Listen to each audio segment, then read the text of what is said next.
A man knocks furiously on the door of a house and demandingly asks if anyone is in the house. He holds a wounded man in his arms and begs the owner to open the door for him. But no matter how much time he took to reach out, no one opened up to him. The main character is watching all this. She's very unhappy that it's been 3 months and still someone comes to see her. Syrinx watches the men from the side and indignantly ponders who could have come to her this time. In life, in her opinion, there are always inevitably at least 2 or 3 absurdities in life. And a perfect example of such an absurdity is that this whole world is written Roman, as well as the fact that the main character is reincarnated in the world of this novel. But the girl who got into this unknown world, nothing confused as she very quickly adapted and got used to it. But as of late in her life is not everything so simple. She watched the men sitting in front of her door and angrily didn't realize when they were going to leave. But suddenly a man came up behind her and smiled and asked her if she'd just gotten back from a business trip. It was her roommate Andrew. The girl, still looking at the men who had settled in front of her door, answered him that she had indeed been on a business trip and had gone quite far away and had only just managed to return when people had already come to see her. Andrew then wondered how many people were coming to her for help. She bowed her face with embarrassment and annoyance and said it was the 6. And after she began to remember that the incident that provoked it all happened 2 years ago. It all started with the fact that someone collapsed in front of her house. The girl tried to wake up the mistress, but she did not respond, so the protagonist gave her first aid. But as if by magic, after her help, the girl recovered very quickly, and it was as if she was not sick at all. After that, rumors started to spread and sick people started to gather in front of her house. Then the protagonist came to the conclusion that she should isolate herself, and it did help for a while, so there were a lot less people coming in. The protagonist was very angry because of the fact that such incidents, and the people who come for help, interfere with her business, as the protagonist's profession was not healing at all. Syrinx was a jeweler by profession. Her store was located in the western part of the city of Crixus, which is the largest city in the empire. This city was divided into 5 small districts, and she was located in the first district, which was famous for being filled with establishments for gambling and various auction markets. And the main character herself was an illegal jeweler who made good money in such a dirty and criminal neighborhood. But she was distracted from her thoughts by Andrew, who asked if she should change her profession to healer, as it would be even profitable, because her skills are really amazing and she could earn a lot of money. But Syrinx looked at him uncomfortably and wondered if he had lost his mind, especially since she couldn't do that without a license. And if she is caught, she will face the death penalty. The main character knew very well that in this world, there are special forces such as magic, alchemy, divine power, and spirits, and people who treat others are called healers, and the girl purely by chance was born one of such. The main rule of this world was that all people with special powers are registered in the temple. But to engage in such a profession, it is absolutely necessary to obtain a license, because without it, treatment will be illegal, and in case of violation of this rule, the protagonist will be punished by the temple. And specifically one man of this temple, named Marcus Forsetti. Standard torture, and in this offense, is the chopping off of 1 or 2 limbs, but someone can have their head chopped off as well. The protagonist knew what awaited her in such a case, so she warned Andrew that she would never do such a thing, as she liked and was completely satisfied with her current job. Moreover, she already had a job to do. He spread his arms out simplistically, not intending to argue with the girl, and gave her a friendly smile so she wouldn't worry. And then he pointed to the men sitting near her door and said that apparently the man who was lying next to the one who had come and needed her help. At that moment, Andrew praised her loudly and told her that she was a huge good girl for helping such people. She was shocked and tried to silence him somehow, but in the end it was too late because the uninvited guests who had come to her house had already turned around and noticed him. Then Andrew made an excuse that he forgot about his work, so he had to run away. And then he quickly hid in his house and slammed the door loudly. The protagonist was shocked by such behavior on the part of the neighbor. But she wasn't angry for long as a man ran up to her, waving his hand to draw attention to himself. When he came closer, he greeted her and asked if she was the owner of the house near where they were sitting. She said yes and asked how she could help. The man in front of her introduced himself as Woot Nooneem. Nooneem is a nickname a person uses when they don't want to reveal their identity on the street. The protagonist scrutinized him with her gaze and wondered why he was using such a nickname, but could not think long as the man, pointing to the young man lying there, informed her that he was leaving the man in her care. The girl noticed that his behavior was insanely similar to that of some waiter, and the guy seemed insanely shameless to her. After all, if someone heard, it might give the impression that she was providing services of a completely different kind. And after the main character reflected that all the people she had ever treated were respectable people, but she had absolutely no idea who exactly this guy was. But no sooner had she inquired than, to her shock, the man turned around and said goodbye, saying he relied on her a lot. She asked him to wait and wondered was he really going to go so easily, but the next moment he was already gone. The protagonist was a little surprised at how quickly this man disappeared, and then thought about how powerful man he brought, because it seemed to her that it is better not to contact him in such a case. But then Syrinx shook and burned with rage. She was horrified that she had to take care of a human being as her patient. She also resented the fact that her home was not a shelter of any kind, but she realized that she had no other choice. So she sadly approached the wounded man. The girl could see perfectly well that his whole chest was decorated with a long bleeding cut, and the whole man was bleeding. The main character sat down next to him to look at him and didn't realize if she could carry him to her house by herself now. So for now, it seemed to her the most sensible idea to light the lamp and approach. As she considered it, the protagonist sadly noticed that even her neighbor Andrew had gone into his, so there was absolutely no one to ask for help. Looking over the patient, Syrinx made sure that the man was indeed seriously injured. She didn't understand what had happened, but suddenly something shocked her and she recoiled sharply from the man. And her face was adorned with pure terror. Looking at the man, the protagonist didn't understand why he was so handsome, and also his face and hair color exactly like the description of Heimdall. Heimdall Vespergo is the son of the Vespergo family, which was once known for its power, but at one point he lost everything. He was one of the main key characters in the novel, as well as being an antagonist, but suddenly, to the surprise of the girl, who had been scrutinizing the young man lying before her, he awkwardly and slowly began to open his eyes. The girl noticed that he was trying to say something to her, so she moved closer to him in order to hear every word he said. But in the end, his hand suddenly reached for the protagonist's hand, which startled her, and she didn't know what to do. So she jerked away from the man and stepped on his arm with her foot, and then yelled at him and wondered what he was doing. The one looking at the girl only smiled slightly at such an amused reaction from the outside, and said nothing, and she was still staring at him in shock and didn't know how to act around him. The novel the protagonist fell into was quite unusual, because the first and second parts of the novel had different protagonists. In addition, the genres were also different. The first part is about the main character and her harem, and then she gets into trouble, dramatically causing her to die. In the second part, however, the main character becomes the cousin of the past main character and talks about how she longs for her sister. Then abruptly starts another storyline where the heroine falls in love with different men and there describes their relationship with all physical contact, because of which the book was rated 18+. The only man who didn't have a relationship with the protagonist of the second part is Heimdall. He hated her terribly, and about his attitude towards Frey, the protagonist of the second part of the novel, it was said that her death is the only reason he still lives. The hatred for each other went from generation to generation. The main character's parents kidnapped the Heimdall brothers to avenge their ancestors in this way, and it ends with one brother being killed right in front of the other, after which the survivor is sold to the slave market, where he is then bought. He saw a lot of cruelty in his childhood, and this boy was so broken that he would eventually grow up to become the epitome of revenge, living only to kill another human being. And the main object of revenge, of course, will be the main character Frey, whose parents decided to kill his brother and deprive him of a normal life. The man was known for his toughness and overreaching intelligence, but in spite of this, he hysterected the protagonist without any mercy. That's why he became the main antagonist of the story. Syrinx, carefully looking at the man in front of her, realized that right now in front of her is the main antagonist. But suddenly, seeing such attention from the girl, the man smiled at her with some strange and a little even sinister smile. The heroine awkwardly looked at him and didn't understand why he had such a strange look on his face, and that's usually the face people make before they kill someone. But suddenly, unexpectedly for herself, the exhausted man lost consciousness and continued to lie there, seemingly without any sign of life. The girl was shocked and tried to catch her breath after everything that had happened, as she thought that there might be a huge danger from being near him. She realized that according to what was told in the novels, it was better not to cross paths with him absolutely.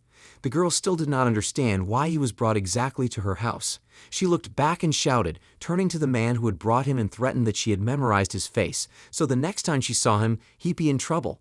Syrinx then wondered if perhaps the man who had abandoned the Heimdall here was his mentor. The girl continued to look at the man lying next to her and scrutinized his face, and then stated that despite all his history, he was indeed insanely handsome. And also this man was one of the 5 feudal lords that ruled these areas. From the novel, Syrinx knew that both the mentor and Heimdall were a problem, as they were acquainted with some very bad people, so he was the main antagonist for a reason.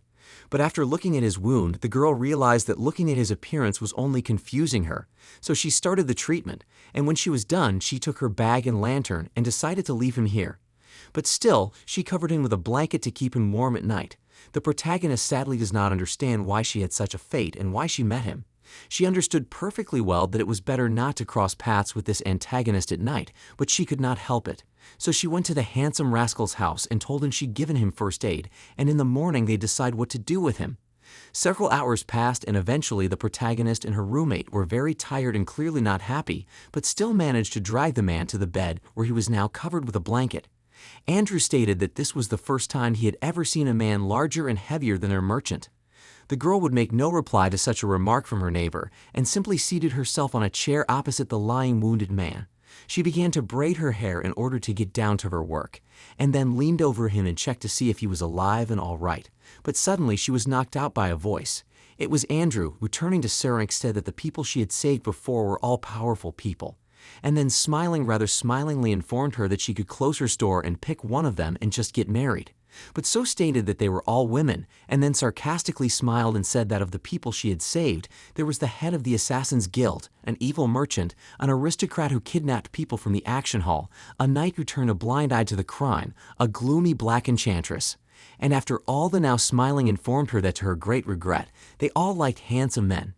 Andrew clearly was shocked by all her clients she had encountered, so awkwardly informed that all these people should be very grateful to her for saving their lives. But she shook her head and informed him that it was better to never tell about them, or they wouldn't live long for helping people like that.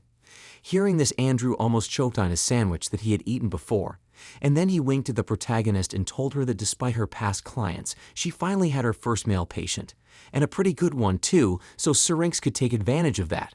She looked at him awkwardly and wondered what was wrong with his voice and expression and why he was acting so strange. At that moment he was about to leave her house, but at the last moment he called the girl's name and told her to be careful because first of all he was a man and then a patient. The protagonist smiled kindly at him and thanked him for his concern. They had an unspoken rule at the center. Don't interfere, even if you care about someone very much, because you don't know who might kill you and when. So she thanked her neighbor for his concern and said goodbye, and then she began to scrutinize the patient.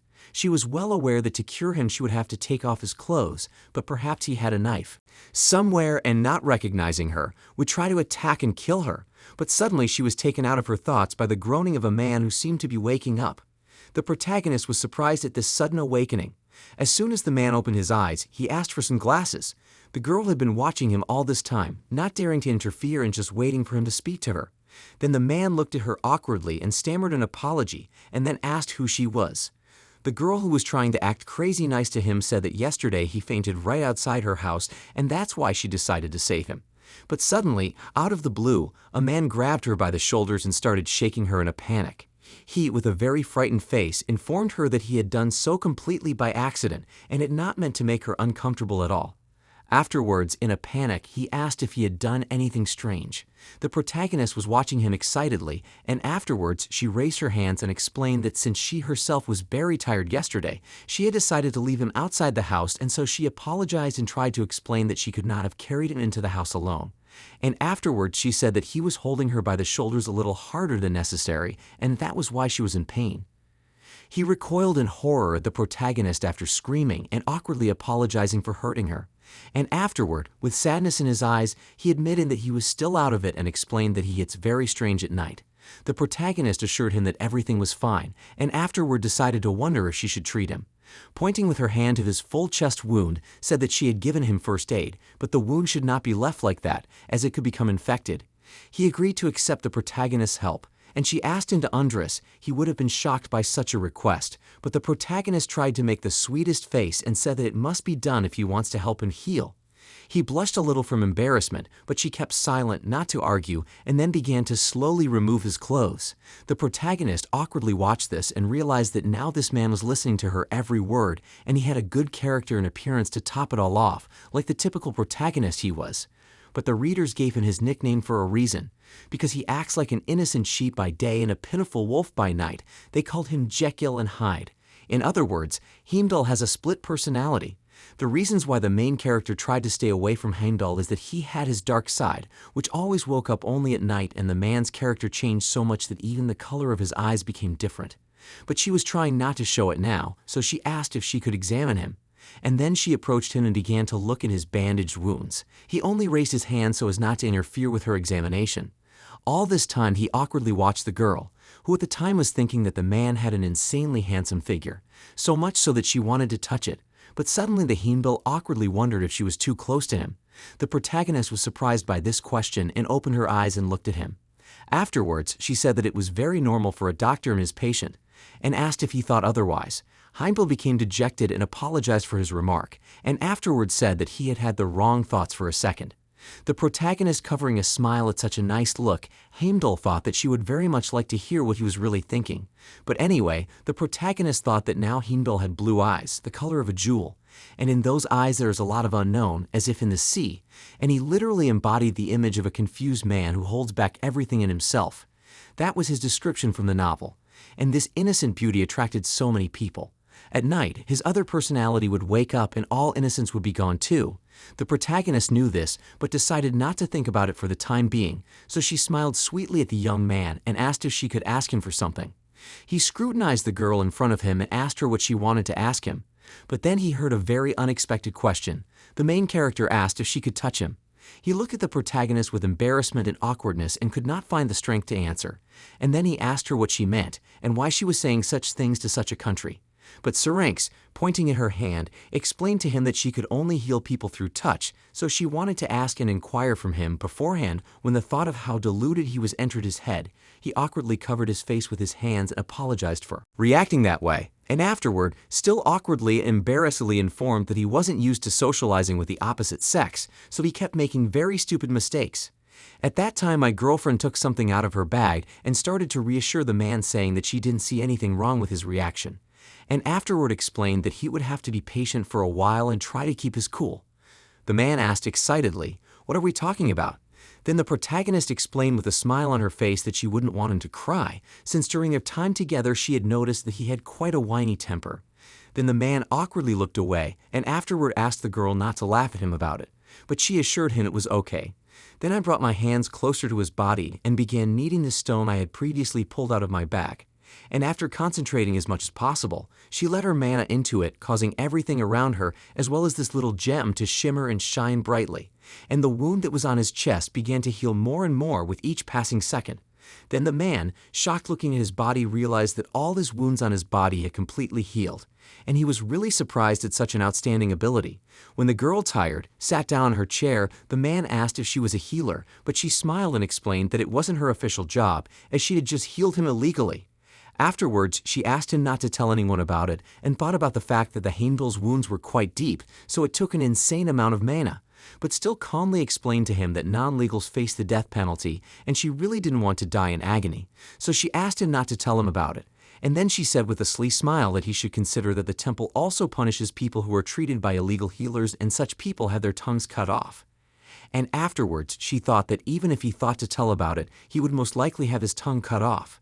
The man looked at her calmly and then inquired, is she talking about the temple altar of discipline, and then informed her that he knew about their severe punishment and he originally had no intentions of telling her about the incident. Then the girl smiled and asked him also not to mention anything to the Marquis of City. He nodded and agreed, assuring her that he would not say anything. Afterward, the girl rose and asked him to allow him to examine his back. At this time, she was thinking that the ability to heal people is a precious gift even in this world, so people with such abilities are insanely valued, and the altar of discipline is the most powerful temple in this world. It is a group of priests who fight against rule breakers.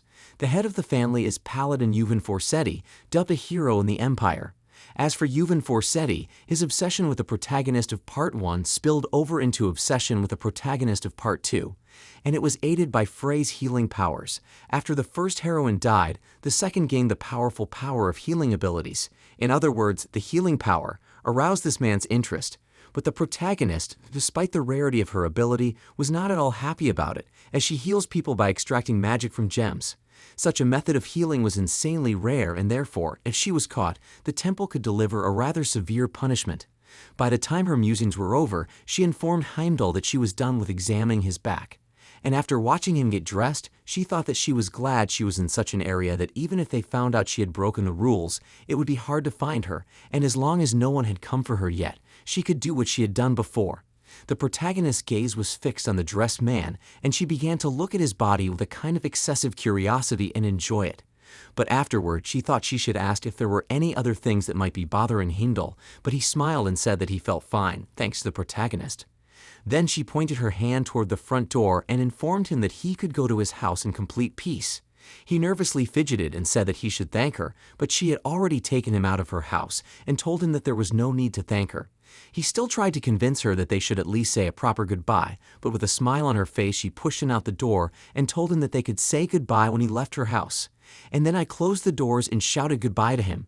Finding herself alone, she was genuinely happy with a smile on her face that finally all her business was over, and so she would be able to get on with her life normally, at least she thought so. But a few days later, she met Heimdall again. He was standing in the middle of the street, stepping on a passerby, and then greeted the protagonist with bright scarlet eyes. The most terrible thing about their sudden meeting was that it occurred with the deepest of night. Their meeting took place on the day when the protagonist was returning home from a very arduous business trip. She cursed the nobles who wouldn't even listen to her. Suddenly, in a dark alley, she heard a voice calling her by name. She stopped, trying to stare into the darkness to see who was speaking to her. It was a man who informed her threateningly that he had been expecting her for a long time. And then he asked her if she had made some money today. The girl realized with annoyance and frustration that this catfish-like man was a Torgat, and earlier he had tried to deceive her, but he had failed, so now he wanted to take revenge on her for that. And to top it all off, this man is the head of an assassin's guild called Blessing of Darkness. He began to reduce the distance between them and get closer, and then asked if the girl couldn't hear him, and then asked how she could make such an impudent face in front of a man, and added that the protagonist looked disgusting. Syrinx, bewildered and somehow disgusted looking at him, asked what he meant, and then asked if he is not tired of coming to her every time. At such times, the main character especially acutely reflects on the fact that she does not want to leave her home on business trips.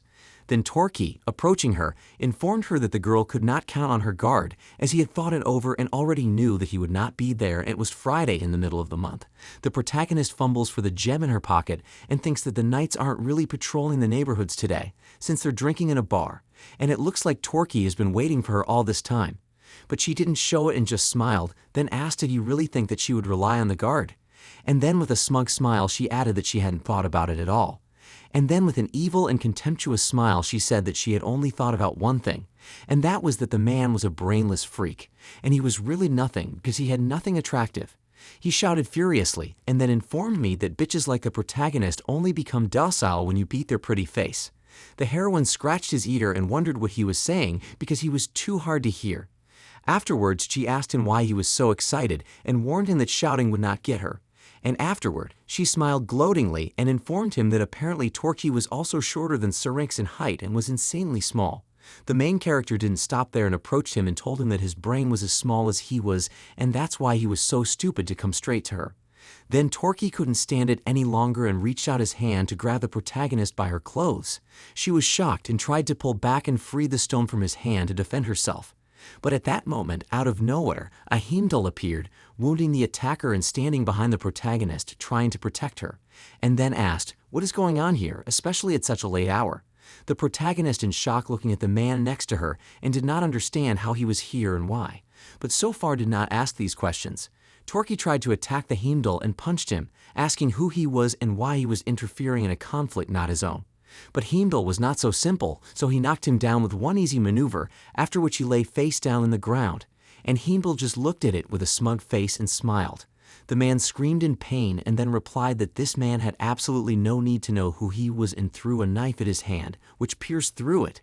Then Heimdall, fixing her hair, smiled strangely and looked at the protagonist with his scarlet eyes, the color of blood, and then he greeted her. She stood there in shock, not knowing what to do.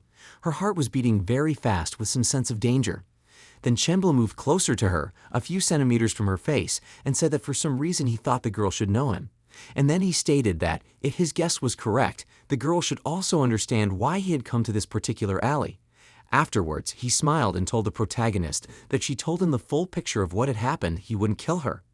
The girl lowered her eyes, sadly realizing that everything that was happening to her now was insanely dangerous, since instead of innocent blue eyes, those unfamiliar red ones were now looking at her.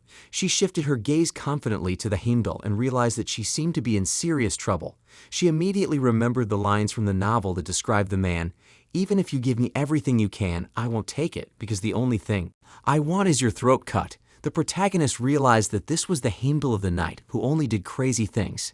He noticed such a long silence and reflection of the protagonist, so trying to smile as normal as possible, he asked why she did not answer for so long, and afterward repeated that she really had better do as he said, and not even try to lie to him. And then he took out his knife and began to wipe it on the collar of his coat, and said that for some reason unknown to him, he was sure that the girl must know him well. But for some reason unknown to him, he can't remember her.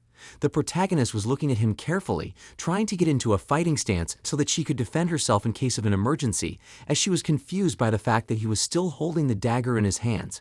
But suddenly a knife flew into the young man's back, but he was not surprised at all and just easily turned around and kicked it away with his hand. Who, after scolding, turned to the protagonist and told her that he would not allow her to humiliate him further. She was shocked that he still thought she was to blame for everything. And then she asked where her fault was in pointing to Heimdall. She said that he was the person who hit him, so she had absolutely nothing to do with it.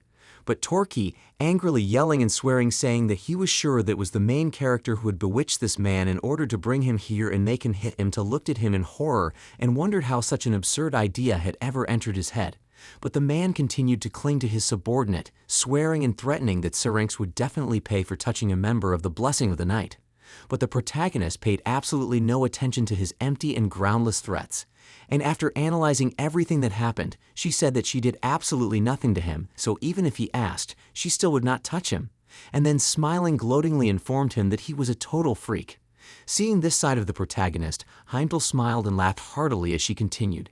Syrinx informed Torki that she is by nature an aesthete, and she prefers handsome men because character is reflected in appearance, so she would never choose Torchi, so he could go home in peace. He shouted furiously at her, but the protagonist, seeing his bewildered face, asked if he knew that his people also think so, and then awkwardly scratching the back of his head said that his own subordinates say that his face and nature, all equally ugly.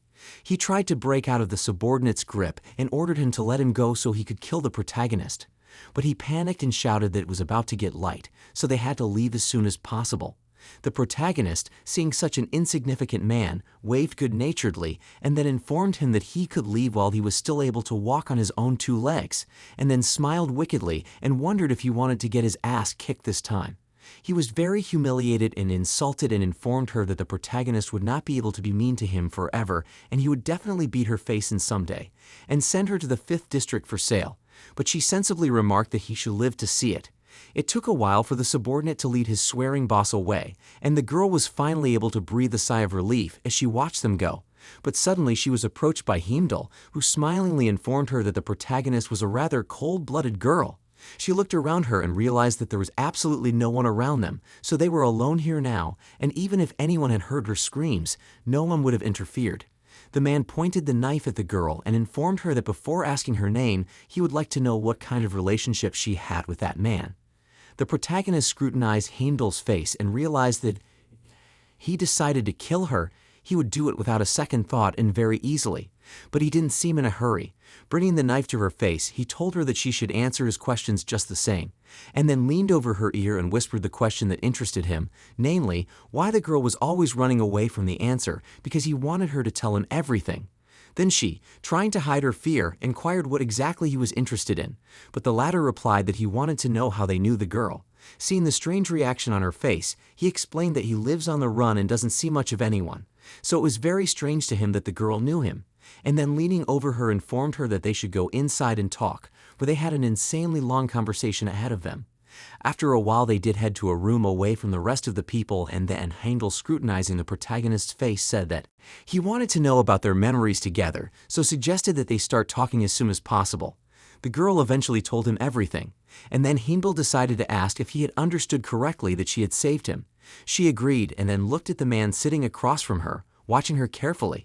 Syrinx clearly realized that she had gone out of her way to cure him, and perhaps that made him very angry with her, because usually everyone was careless of her because of her appearance, and he looked like a rather meticulous person. She had been sitting there all this time thinking about it, her hands tied, since as soon as they got home, Heimdall took care of it right away. Then he smiled at the protagonist and said that he was initially surprised at how he was able to heal so quickly after the attack, so apparently it was all her fault. The girl smiled sarcastically and informed that it was usually called help, not blame. But to this, Heimdall replied that the reason was because he was the kind of person who liked to get hurt. She remembered that there was a man in the novel whose name was not mentioned, but who had made a perfect villain out of Heimdall and who had made him lose all power and end up in poverty. The protagonist assumed it was about his mentor, and she was genuinely surprised how, despite all his predilections, he was still alive. But still she wouldn't tell him, so she smiled awkwardly and wondered if he was going to let her go now that she had told him everything he needed to know. Afterward, she smiled happily and informed him that so be it, he might not be thankful for her treatment. He watched the girl with interest and smiled at her reaction. Then he said that apparently she is not easily confused because even in such a situation, she remains unperturbed. But Syrinx looked at him calmly and explained that it was normal to live in a place like this, since kidnapping, extortion, and hooliganism are commonplace in this neighborhood. So all the people living here have encountered this kind of thing more than once. And after awkwardly mentally noting that she already knows his flawed personality, so she had nothing to be surprised about. All Syrinx decided to do was to hold out his hands in her direction, pointing to the rope on them, then told her that they were very sore and asked if he could untie them. At this time, he just nonchalantly watched the main character, and then smiled oddly afterward, noticing that she sounded a little too calm for someone in her position.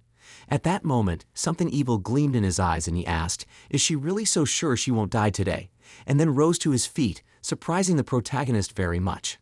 Looking at her serious face, he told her that a few days ago he had woken up and there was an unfamiliar address on the table in his room. Heimdall came closer and then leaned over the girl, about 30 centimeters from her face.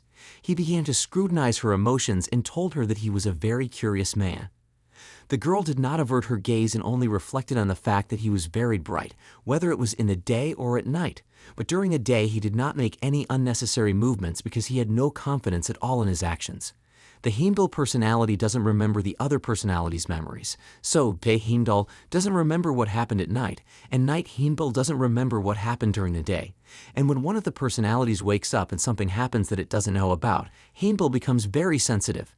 But night Heimdall is generally very obsessed with finding out what happened while he slept.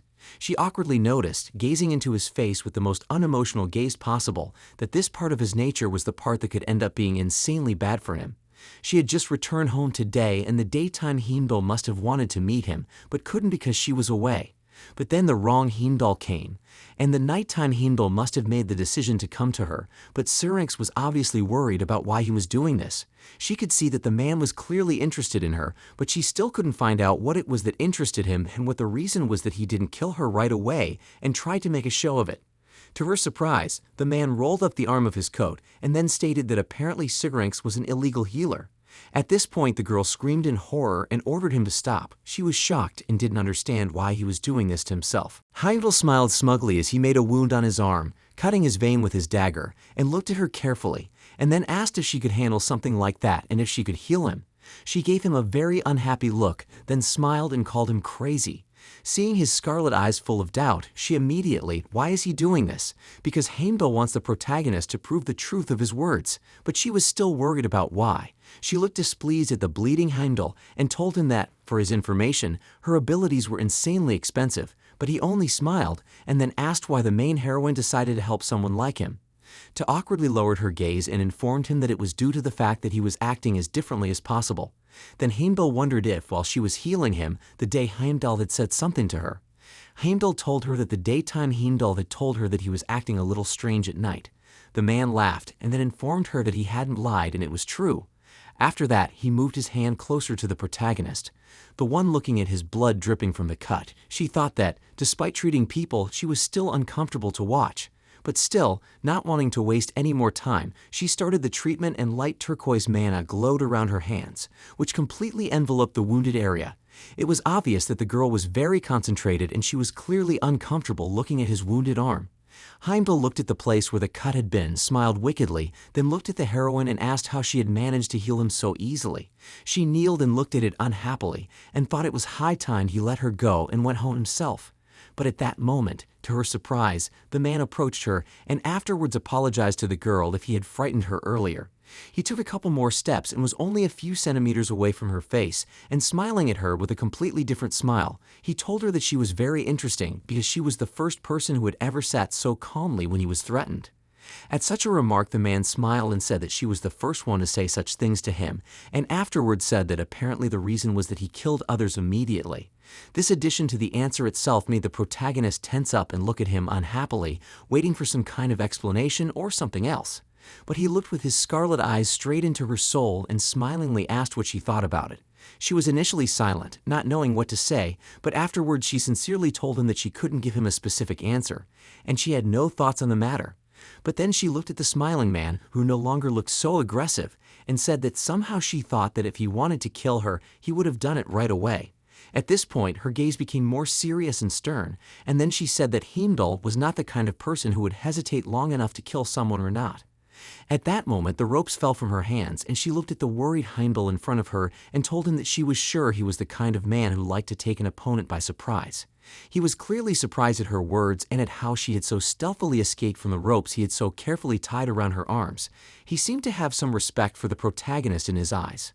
But at that moment, without letting him react in time, she activated one of her spells and released a stream of energy into him. The man was at the other end of the room, and his back hit the furniture, causing everything to rumble. He had already managed to pull out his dagger and was very tense to the point of massacring the protagonist. But at that moment, she managed to cast her spell, which completely enveloped Heimdall that before was about to attack. Then she walked up to him and took away his knife and stood in front of him and smiled, wondering if he was surprised that they were now in completely different positions. She smiled looking down at him and said that she would not apologize for her behavior because earlier he had behaved too arrogantly and apparently thought that it would be too easy with her. And she thought that now her attacker would not be able to move, so she could take care of him in peace. Fury burned in his eyes, and after a few moments of silence he wondered what she had done to him. She bent down to bind him and told him that she heals people, but she also knows a few spells that can keep her safe, since illegally a healer must have such insurance. Then she explained that she couldn't use the spell on other people because it only works on the opposite field. And then, gazing into his angry scarlet eyes, which glowed in the darkness, she said that she was very lucky that he was a man. And afterwards, she smiled good-naturedly and said that she hoped Heimdall was not offended by this, for she had only done to him what he had done to her before. Then he gave her an insanely cold and displeased look, and he asked her with a kind of boredom what she was going to do with him. She lost her chin at the thought that some species of animals do mess up the ecosystem, but she let it go. He watched her carefully and wondered if she was really going to do that to the man who had tried to kill her before and threatened her in every possible way. He was obviously expecting a trick. Then the next moment the protagonist, squinting wickedly and smiling, announced that she would definitely let him go, but she would do it only during the day. With a displeased look, but smiling, he wondered what would happen next. If he came back, she would definitely be in danger, but the protagonist informed him with a bored look that she could then make her spell work on him for about a month. When she heard nothing in reply, she looked at the bound man sitting in front of her, and then thought about the fact that apparently he didn't mind it at all. He only smiled and with a less disgruntled look informed her that he would not forget it. But she opened her eyes wide and asked in surprise, "Doesn't he think it's funny?" He was the first person to do that to her, but he smiled at that remark and said that he was selfish, so the girl should hope that next time her magic would save her too. She smiled radiantly at him and then told him that she would definitely save him, as her life was very dear to her. Then the girl got up to leave to rest, and the fellow inquired what spell she had used on him, and in his eyes no longer read such a seemingly hostile, rather a sincere interest. Then she explained that the spell she cast translated to sit. He only laughed unhappily, realizing that the girl now saw him as some kind of dog, and she left the room in which she had left him, wished him good night, and, confirming his conjecture, addressed him like a dog. And afterward she proudly admitted that she now felt a great sense of relief at having handled the man. Morning came and the girl went straight to check on Heimdall. When the girl entered the room, she saw that the man's eyes had finally changed color, and he was only just awakening from sleep, trying to come to his senses, and looked as calm as possible. And then he looked up at the girl standing in front of him. They looked around carefully, and both were silent. Heimdall was still trying to come to his senses, and looked at her carefully and didn't understand how he had ended up in her house, so just looked around. But then a realization came sharply into his head, and he cried out, in surprise and looking fearfully at the girl in whose house he found himself. And afterward abruptly began to look around, asking the girl to hand over his glasses. The one held them in her hands, after which put them on the bridge of the young guy's nose, and Radiant smiled, whereupon she untied his arms and legs and informed him that all was well now. The one, shocked, frantically frightened looking at her, inquired if he had done nothing wrong to her during the night. But she calmly explained that there was something there, but it's all right now. He was just terrified and panicked, asking her what he had managed to do overnight. She squinted and said she didn't even know how to tell him. Then she smiled and told him that he had been harassing her. He was shocked at what he heard and looked in horror at the girl who had previously saved his life, and afterward he sincerely began to cry, kneeling before her. She was horrified to see the man crying and did not understand why he had suddenly started crying. Looking at his unhappy and flushed face, the girl didn't understand where that bandit had gone, who had terrorized her last night, and thought that this man was insanely attractive, even when he was crying. The only thing he said, still kneeling in front of the protagonist, was to inform her that he would take responsibility for his actions. She was a little surprised, and so I was expecting further explanation. Then the boy looked up at her with a determined look, with a still crying face, and said that he would, by all means, take full responsibility. She was shocked by this man's behavior and asked him what he meant and smiled awkwardly, wondering how he was going to take over. He told her, very embarrassed, that he was going to marry her, but she interrupted him abruptly and told him she didn't need it at all. The young man was very shocked. Afterwards, he explained that he could not do that because the girl had previously claimed that he had harassed her. But she smiled radiantly and said it was nothing like that and she was just kidding, so he doesn't need to do anything like that. Looking at this insanely cute man, the protagonist didn't understand how Heimdall the daytime, Heimdall the nighttime, Heimdall could be exactly the same person. Of course, she realized that he had a split personality, but it still shocked her. The man was still sitting on his knees in front of her, looking at her intently. Afterwards, he asked her why he was tied up in her house. Then the girl looked at such an attractive young man from head to toe and smiled and gave him a rather sly look. Then she confessed that he had actually threatened her. He was madly shocked and literally terrified that he might have hurt her without realizing it. And after shuddering, he moved closer to her and wondered if he had hurt her.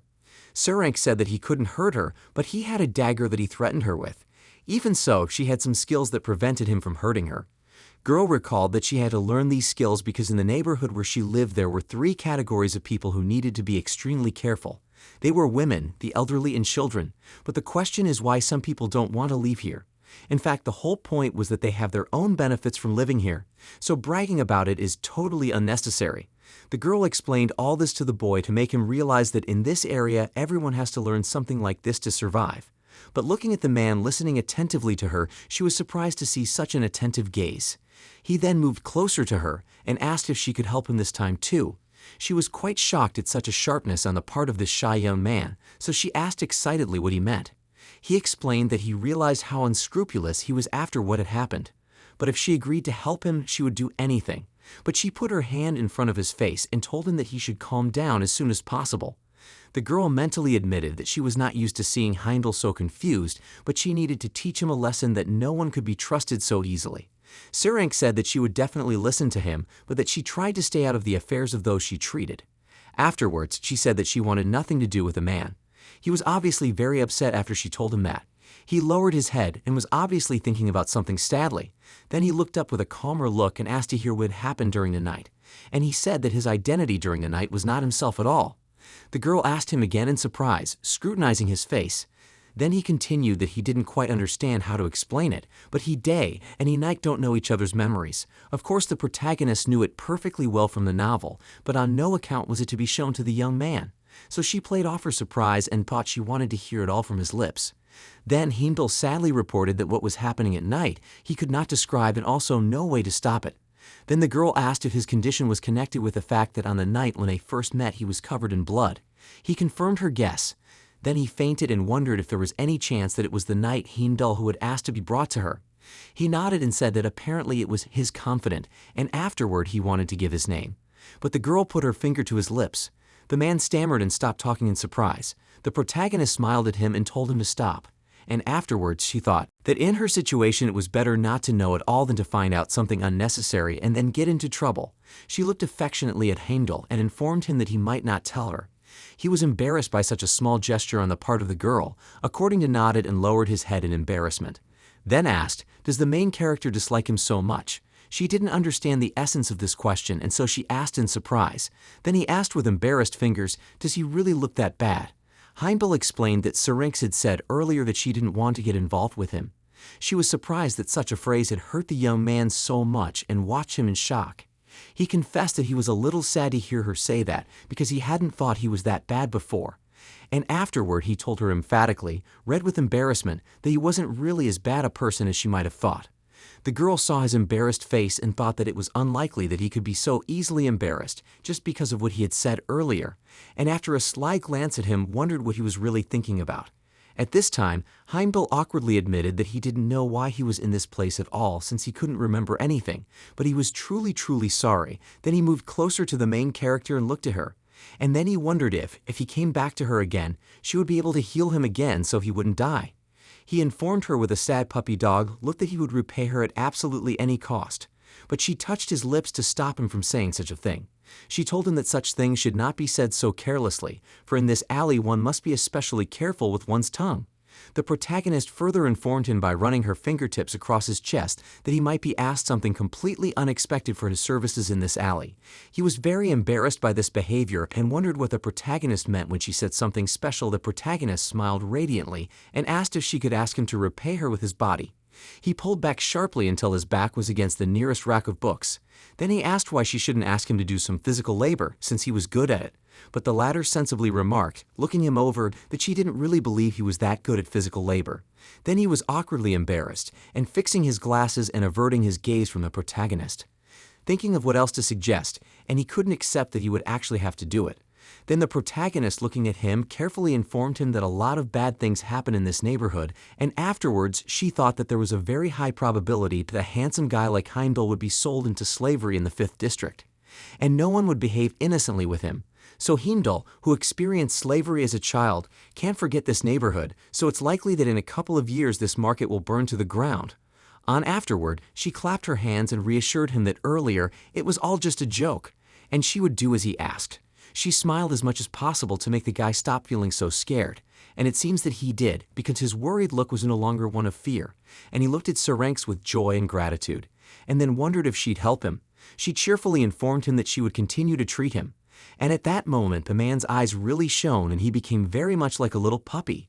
The main character thinks that she actually has one very important goal, and it's important for her to find a particularly precious stone, and everything else is not so important. So when the main character is on stage, the secondary characters can easily go unnoticed, and the more leading characters, the better for herself. And Heimdall is good at that. That's why it was good for both of them. He looked away embarrassed and rubbed his neck, thanking her and noting that he hadn't really expected the protagonist to help him. He noticed that he had previously thought that she didn't really want to treat people. She tried not to show it, but admitted that the boy was quite bright, though she realized that in time he would discover his own self-healing abilities. So for now, she could help him temporarily. When she turned to Heimdall, she told him that he was right. In fact, she hated to see people bleed to death. Then the girl admitted to herself that the fact that she would only heal Heimdall a few times would not change the plot of the novel. And the time will come when that man will forget all the good she's done for him. And after one big horrible event, he'll be the main antagonist. Though as Syrinx watched Heimdall, who was smiling radiantly at her, it was hard to believe that such a person was capable of something so terrible. He thanked her sincerely for what she had done for him, but afterwards the girl said she was not to be thanked as her services would not be free for him. The guy was very surprised at such a thing and looked at her shocked, not knowing what to expect. He awkwardly remarked that he did not think she would ask for anything in return, and then asked what she wanted from him.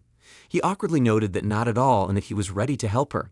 The girl knew that he was not stupid. In the first and second part of the novel, he was the smartest of all the characters, so he would definitely find a way out of the situation and what he could do to be useful.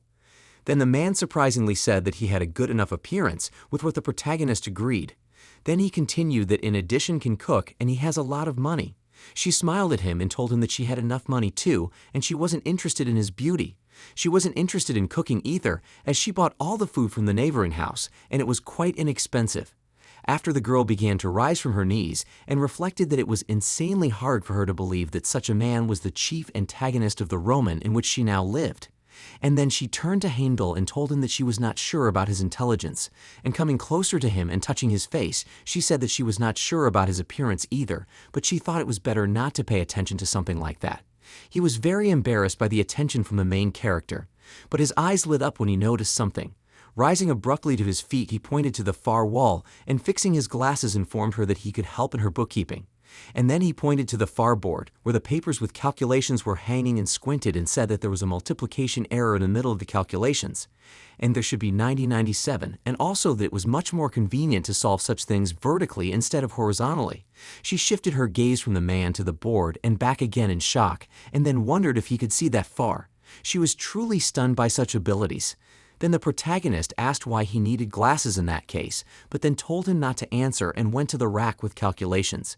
She looked at the paper where the mistake had been made and absolutely did not understand how he had been able to calculate it all so easily. At that moment, Heimdall approached her and asked if she was following market trends. She asked, how did he figure that out? But he said he figured it out from the billing system, but he saw some things that weren't properly organized and he could help her with that. Ta smiled, but was actually very unhappy that it turned out to be so bad in her calculations. But she wasn't surprised, as she was a complete mess.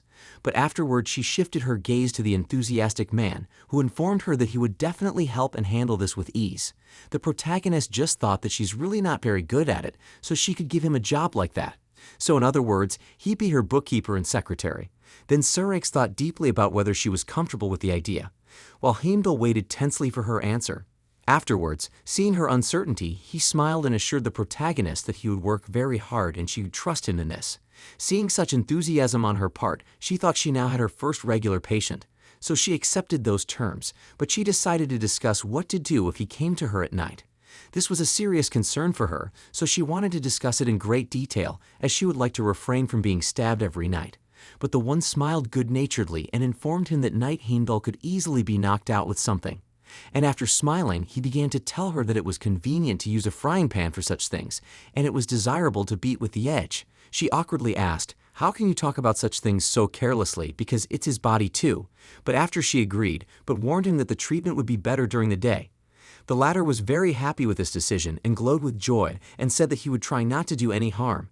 But the very next night, remembering this promise on the part of daytime Heimdall, she remarked sarcastically that she should not have expected it to come out that way. Now the night Heimdall lay before her, completely beaten, covered in blood and wounds. Watching him, Syrinx wondered how many more times she would see a similar picture. And then she sat down with him and asked him what happened to him. And then she asked him why nobody even walked him this time.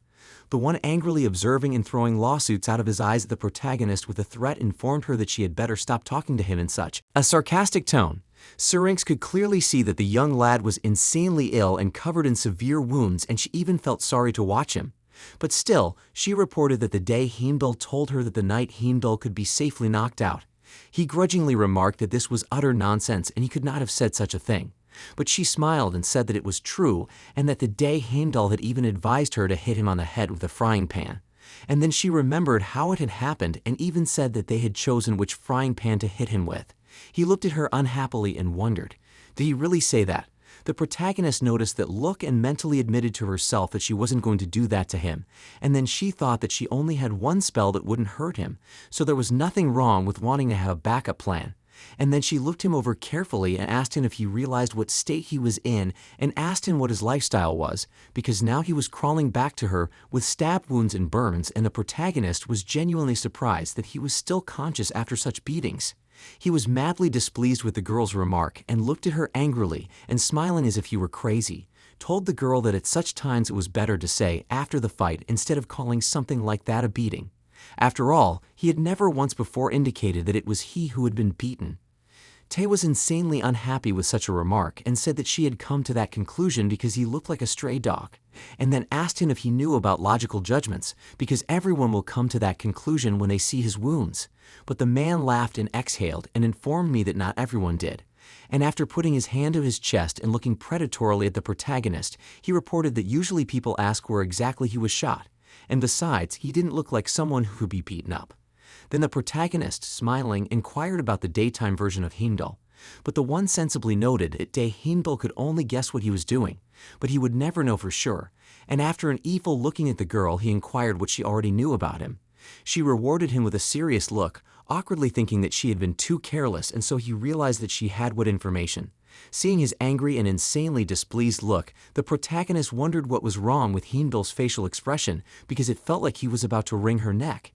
He was madly surprised by such a remark and continued to stare at the protagonist unhappily, but now he began to smile. Then she magically prepared her stone, which was now hovering beside her, and informed him that she had saved him last time and he should not realize it. And afterward, she wondered if he wasn't the least bit grateful to her that he could now live in peace. He fell to his knees due to the loss of blood and was about to say something. His whole body shook and his face was clearly expressing displeasure. But the protagonist didn't stop. She wasn't happy with this behavior on Knight Heimdall's part, so she said that the man who survived her shouldn't allow himself to talk to her like that, and he should be ashamed.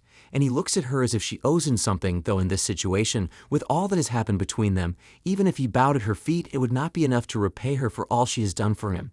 And he has not even said a basic word of thank you to her. She rose above him, and then informed him that she knew people like him and people like him were ready to team up with serial killers, and also people like Knight Heimdall could even stab his parents in the back if necessary. Afterwards, she admitted that she was well aware that his way of life did not mean that he should behave normally, but warned that from now on he should not come to her and treat her with such blatant hatred. He tried to argue, clearly in pain, but she ordered him to shut up and not to even argue with her. And after approaching him at a dangerous distance and stroking his cheek, she said that in the future he would not hurt her again because only she can heal him. He was clearly unhappy with this behavior on the part of Syrinx, but did not respond. Then the girl smiled radiantly and wondered if he was already planning to kill her, and then looked at the man sitting on his knees in front of her. The protagonist understood that probably from the outside her behavior looks like the Knight Heimdall madly pissed her off, but in reality she was only pretending because she wants to teach him an insanely important lesson. It didn't matter to Syrinx whether she was pretending or not, because Heimdall would stop looking to meet her once he had the ability to self-heal. After paying attention to the man's face, she reported that he was still looking at her very angrily, though she was glad that he wasn't that awful anyway, though she realized that she needed to heal the wounds as soon as possible, because when she looked him over as she spoke, she noticed that the wound was quite serious. Of course, the probability of him dying was extremely low, but he was at great risk of being crippled, and his arm was clearly in need of quick treatment.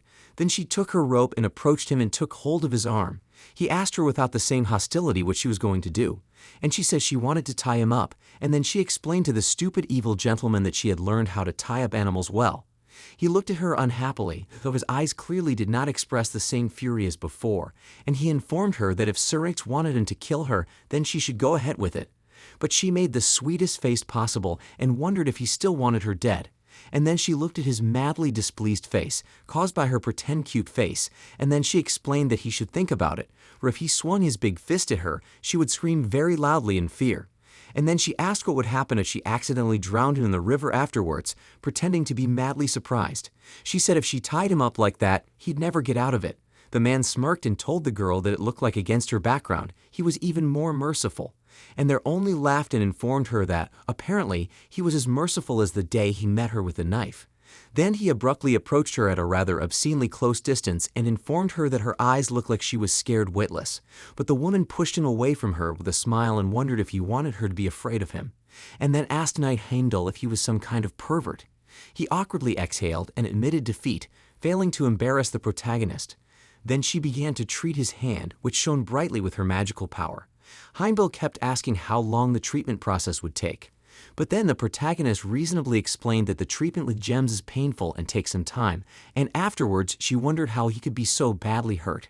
But patting him on the arm when she was done, she said that as praise for being patient, she could give him a candy bar. And Heimdall was madly embarrassed by this dog-like treatment and grudgingly asked the protagonist to stop. Then she proceeded and began to heal the other wounds on his arm, and she saw Knight Heimdall agonize in the wild pain that the treatment caused. She took out the magic stones, realizing she couldn't do it without them, and wondered how he could be so careless with his own body, and then warned him that at some point his body might not be able to withstand the constant injuries. The latter did not interject, but simply bowed his head and inquired, does she know this from personal experience? But Tan did not answer the question and simply asked him to raise his head. He complied with her request, and it was obvious that he was drenched in cold sweat because of the pain. And then he asked why he was doing it. She gently moved his head away, noticed the wound on his neck, and informed him that she wanted to treat it, as it obviously hurt more than any other. Looking in such a tortured face of a young man, the protagonist sadly did not understand how he could endure such pain and how long he had been abused. Then he looked at her carefully and asked if there was a reason why she was helping him. She seemed to have a pretty good life, and then he explained that there were usually two types of people living in neighborhoods like this: victims and criminals suffering from guilt. And then he moved closer to the protagonist and looking into her face said that she did not seem to feel any guilt before him. Then he smiled and asked if she sympathized with him. Then he explained that he felt that way when he saw her face because it looked like she had been through something like that, or someone close to her. She squinted her eyes unhappily and informed him that she didn't have to tell him about it at all. The one pushing his early neck closer to her informed her that he was pretty good at figuring out people's emotions.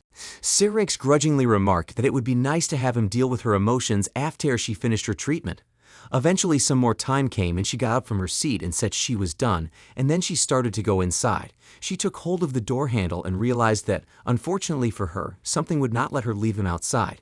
Since it was the end of winter and it was insanely cold out there, and despite the fact that she had healed his wounds, but the fatigue and exhaustion went nowhere. Then, to the surprise of the knight Heimdall, she called out to him, and he looked up at her with all his attention, waiting for further action. Then the protagonist smilingly informed him that she would give him a choice. He could sleep tied up, or he could promise her something, and then he would sleep in her house. He excitedly asked what he should promise. Then Syrinx explained that he must not harm her. But then she turned around, realizing it was unlikely, so she said goodbye and started to walk away. As, to her surprise, he agreed and afterward, smiling, demanded that she tell him her terms. She turned around and gave Heimdall a sly look, then asked if it was okay to be impertinent to her savior. And then she said that she had no conditions. He looked at her in surprise and asked did she really expect him to believe that. She put her suitcase down and told him that not everyone was like him. And then she decided to tell him something.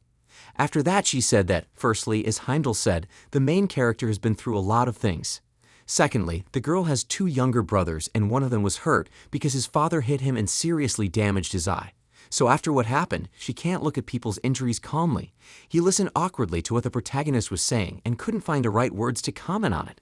Then the girl said that since he had listened to her, he could safely go into her house. Oh, he must swear on the magic stone.